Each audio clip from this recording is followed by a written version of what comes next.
you go.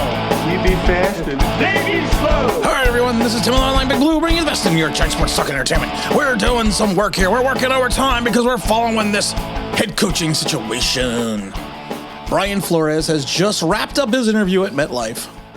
He talked to the Maras. Two Maras. He talked to the Tish. He talked to the Shane. So what's left?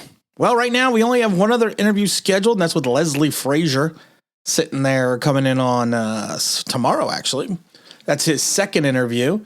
We had the Quinn bow out of the situation here. He's going to go back to the Dallas Cowboys.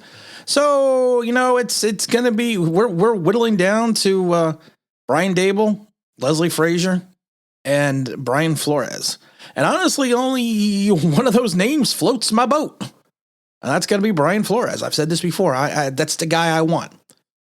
If I had to pick a head coach right now and say who I want it to be, it's going to be Flores. Even with all of his difficulties and problems, evidently, that he had in Miami, his 4 offensive coordinators, his 2 defensive coordinators in 3 years, the issue he had with the Tua, the issue he had with basically promoting management, hopefully to push them into getting Deshaun Watson over his quarterback, his 1-7 start, which he did finish 9-8. But you know what? He's the guy. He's the guy in my mind. He's a guy that he's a no-nonsense coach. He's a guy that's going to come in here. He's not going to do the fake tough Joe Judge tough guy. He's going to come in here. He's going to say it like he is. He's going to do probably, I can see him doing what he wants to do, saying what he wants to do. Is he the ideal candidate for the New York Giants and the New York press? No. No. Not at all. But you know what? Press conferences are going to be fun. They would be fun, the press conferences. I don't care that he's part of the Belichick tree. That doesn't bother me at any.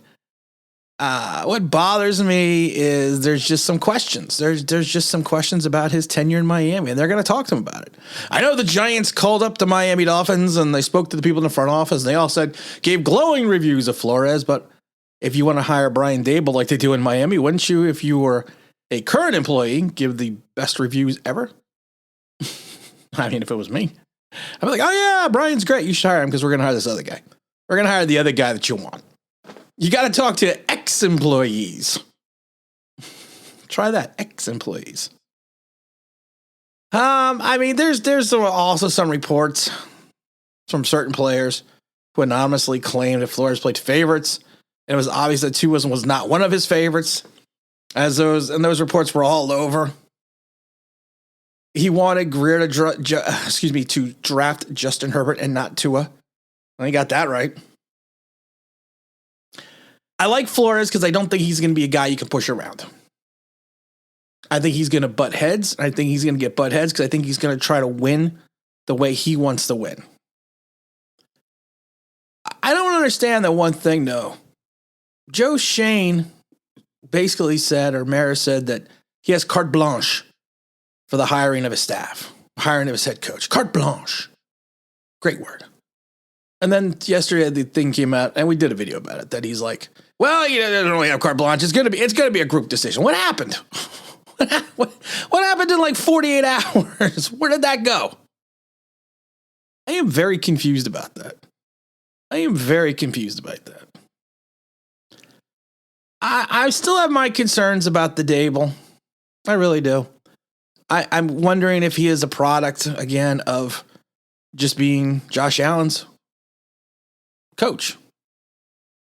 I don't know how much work he had with Josh Allen. I can't tell you. He's, and like I said, I don't know. He's also interviewed with the Bears. He's going to interview with Miami.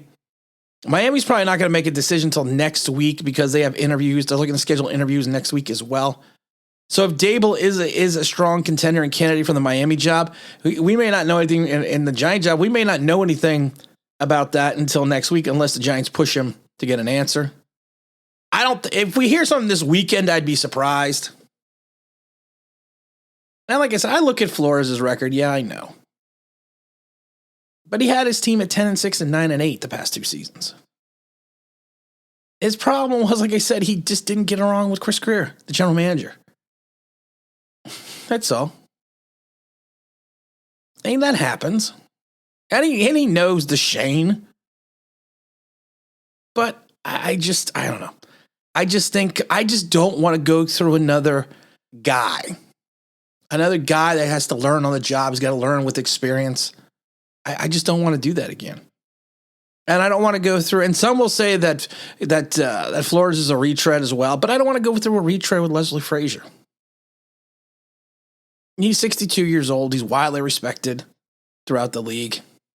He spent 5 years as the last 5 seasons as defensive coordinator for Buffalo, but his coaching tenure with the Vikings was 21, 31, and 1 playoff appearances. They compare him a lot to Tony Dungy. I just don't think that's going to work in New York. I don't. Sorry. But you know what? Let's see what happens. I am still rooting for Flores. I still think that he is going to be, I think he could be something. He could be a breath of fresh air in this city because he's honest. He's going to give you his opinion. He's going to be forthright about it. Good or bad, right or wrong, like him or not. He is a guy that what some players say but he is a guy that his team's played for. You start, and I've said this a million times, you start 1-7 and you finish 9-8, your team never quit. Is he the perfect choice for the Giants? Is this almost the reeks of an Adam Gase in the Jets situation? No, I don't think he's a perfect fit. But I think the pros far outweigh the cons. Plus, he's a New York guy. I will tell you this: if we do hire Flores, I don't think Shane has as much authority to hire and fire his staff. He doesn't have carte blanche because I think he's a Brian Dable guy. So if this team turns around and goes with Flores, I still think the Mariners are calling the shots. But you know what? It wouldn't matter to me because I'd get my coach. And I'd get my coach and a general manager who evidently loves Malik Willis, and I think a coach that would work with Malik Willis. So I'm sitting pretty either way. And again, this is Tim with Online Big Blue, bringing you the best in New York Giants sports talk and entertainment. And as always, if you can like, if you subscribe, you know what I mean?